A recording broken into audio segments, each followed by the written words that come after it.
Hey, everybody, welcome to Redeemer and for this Wednesday reflection. Now, I want to take a minute to talk to you about Gaudete Sunday. That's what we did this past Sunday here at Redeemer. It is typically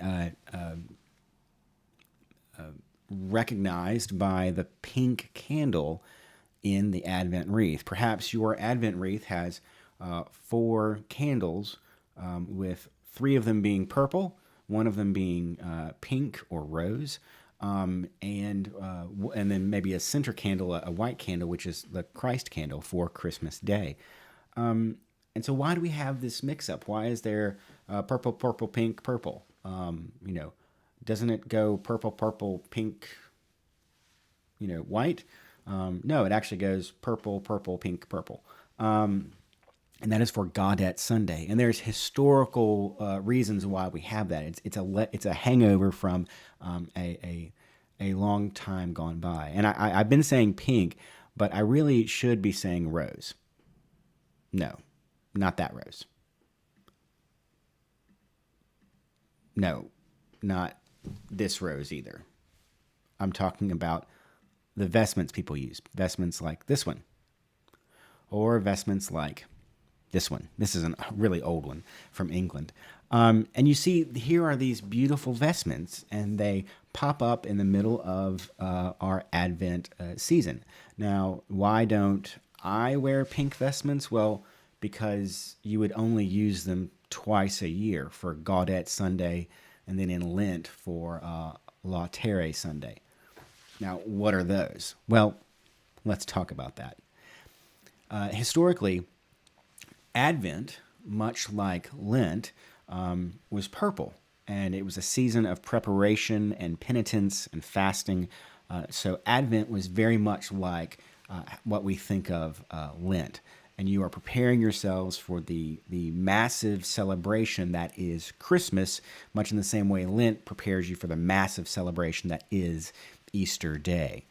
And so in order to prepare yourselves mentally, physically, spiritually for this massive celebration, you want to remove yourself from the world a little bit through contemplation, prayer, and asceticism.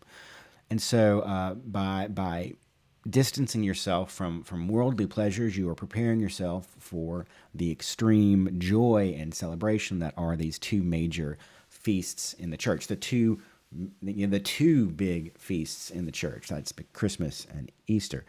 And so during this season of penitence, especially when Advent was that, they inserted in the middle of it a day of rejoicing, just to kind of give everyone a breath to go, okay, yeah, let's kind of let our hair down a little bit and say rejoice. And so that's where Gaudete Sunday, the rose-colored Sunday, gets its name. It comes from the first line in the Latin Mass of that day, Gaudete in Domino semper, interum dico gaudete, which means rejoice in the Lord always. Again, I say rejoice. And we hear that in our songs and in our prayer. Same with its Lenten counterpart, Laetare Sunday, which comes from, again, the first Latin words of that Mass, which is Laetare Jerusalem, rejoice, O Jerusalem, from Isaiah 66. Again, it was meant as a break within an austere season. Now, as I mentioned earlier, we don't have the pink vestments. We just light the rose-colored candle, mostly because vestments are ridiculously expensive. And if you're only going to wear it for 2 Sundays a year, unless someone is giving a very generous gift to the church and they want to, provide these vestments, there's really no reason just to not stick with your purple, or in some cases in other Anglican churches, blue for the season of Advent. Now, why is blue in Advent in many churches and not just purple again? It helps mark the shift in modern attention, viewing Advent as a season of preparation, but not in the same austere and penitential way that Lent is.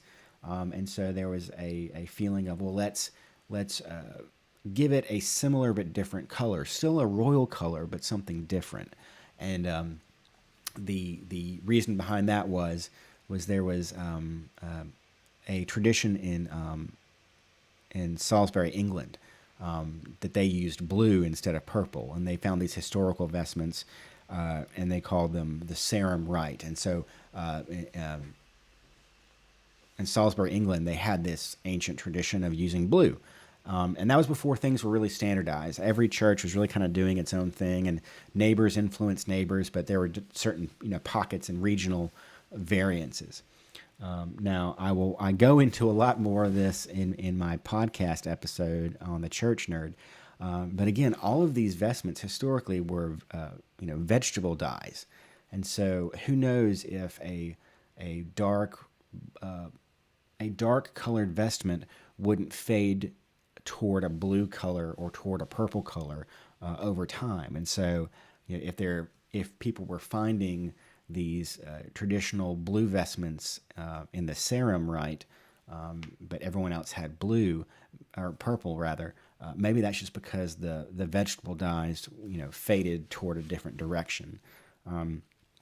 Also, I dare say that it may have been a modern marketing reason for vestment suppliers and purveyors to have a reason to sell you more stuff. Like, here, you need this rose-colored vestment, or hey, you need blue or purple.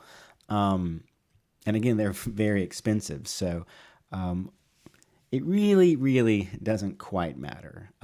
Even though, as much of a liturgy nerd as I am, and I love talking about these things, researching these things, reporting upon these things, it's all good. It's all good in the neighborhood. But anyway, that's why we have a pink or a rose-colored candle on our Advent wreath, and that's why if I had pink vestments, I would wear them. But anyway, that's all we have time for today. Thank you for this little Advent reflection, and I hope your Advent is going well. I hope you're preparing for the joy and rejoicing gladness that is Christmas Day. I look forward to seeing you at Christmas at our Christmas Eve service, which is Saturday at 6 p.m., and our Christmas Day service, which is Sunday at 10 a.m. Thank you, and God bless.